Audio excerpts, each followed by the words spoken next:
പ്രിയമുള്ളവരെ, ഞാൻ ഹരീഷ് ആർ നമ്പൂതിരിപ്പാട്. ലഹരി ആഘോഷങ്ങളെ വിഴുങ്ങുന്ന ഇക്കാലത്ത് സമയവും സന്ദർഭവും നോക്കാതെ ലഹരിക്ക് അടിമയായി പേക്കൂത്ത് കാട്ടുന്നവർക്കെതിരെ ഒരു കഥ. ആഘോഷലഹരി. ഹോ, എന്തൊരു ശല്യമാണ്! ഒന്ന് പഠിക്കാൻ കൂടി സമ്മതിക്കില്ല. മീരക്കുട്ടി സങ്കടത്തോടെ പറഞ്ഞു. അതെ, നാളത്തെ പരീക്ഷയ്ക്ക് ഇങ്ങനെയാണ് ഈ മുട്ടയാവും കിട്ടുക. അപ്പുറത്തെ വീട്ടിലെ അമ്മുക്കുട്ടിയും പറഞ്ഞു. എനിക്ക് സുഖമായി. ആ കാര്യം പറഞ്ഞ് ഞാൻ പഠിക്കില്ല.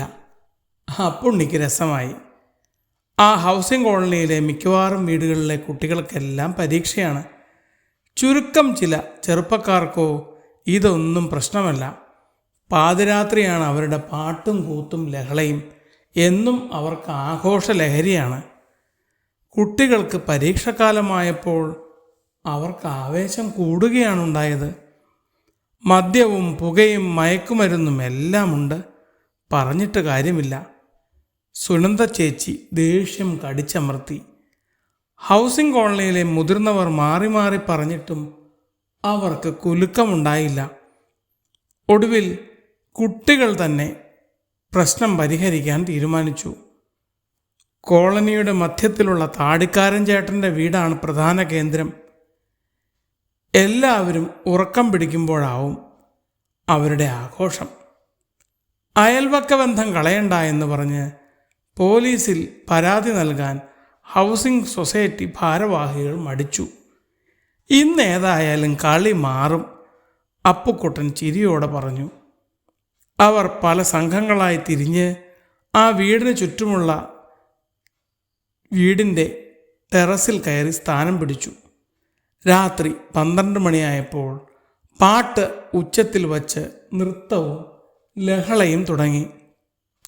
ഠേ ഠേ പ്രക്കോ ഭും ധും ശും ഠോ. കാതടപ്പിക്കുന്ന വലിയ ശബ്ദവും വെളിച്ചവും പ്രത്യക്ഷപ്പെട്ടു. പകുതി ബോധത്തിൽ തുള്ളിച്ചാടുന്ന ചെക്കന്മാർ വിരണ്ടു. എന്താണ് സംഭവിച്ചതെന്നറിയാതെ ഭയന്നവർ താഴോട്ടോടി. മിടുക്കന്മാരായ കൂട്ടുകാർ ആദ്യം ഏറുപടക്കം വലിച്ചെറിഞ്ഞു.